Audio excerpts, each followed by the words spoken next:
games I'm listing, and note games which people still bought and loved despite the ratings being a lot lower than expected. So let's jump right into it.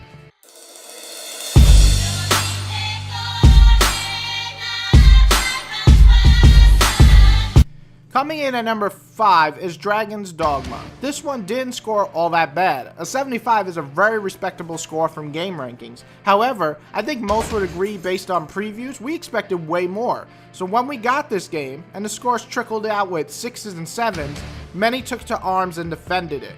Some are even claiming that it's one of the best games of last generation. With combat unmatched and a mystical world to explore, no one could stop the fans on this one. Not even the lower scored critics were able to sway opinions.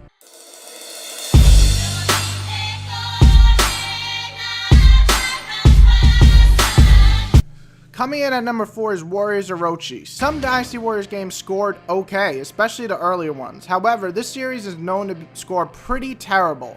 Every time they come out though, legions of fans come flying out of the woodworks, grabbing a copy, and retreating back into their homes to play hours upon hours. With its mass amount of content to obtain in each game, a level up system, co-op features, and so on, the fans have spoken. They will never ever stop buying any of the Warriors games.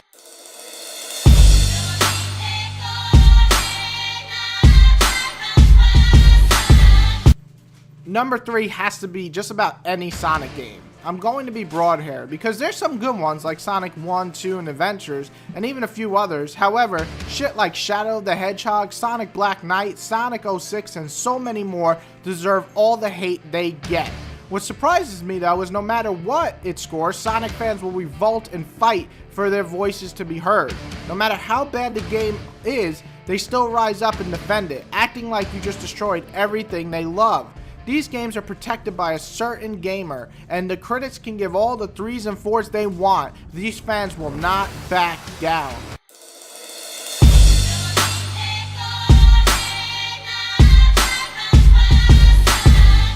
Coming in at number 2 is Dragon Ball Z Anything.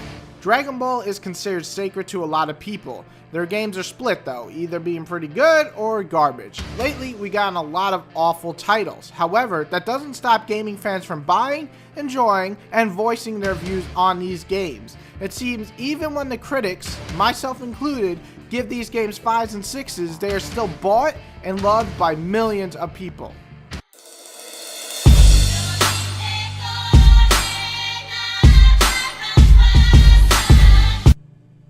Number 1 is going to be Monster Hunter 1. Surprise, surprise, nowadays a Monster Hunter game comes out and scores 8s and 9s everywhere, and everyone loves it, critics and gamers alike. Its following is not only amazing, but scary as people invest 200 to 300 hours easy in each installment. However, what about the very first Monster Hunter? That's right, some of you were still in diapers when this one came out.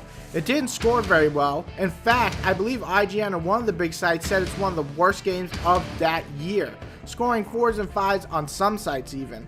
While it had a cult following, myself included, it was not well received. Did that stop people from becoming a legion, rebelling, and making sure that there's 25 different types of Monster Hunters in every freaking year? No, critics could have scored this 1 out of 10 and fans still would have ate it up.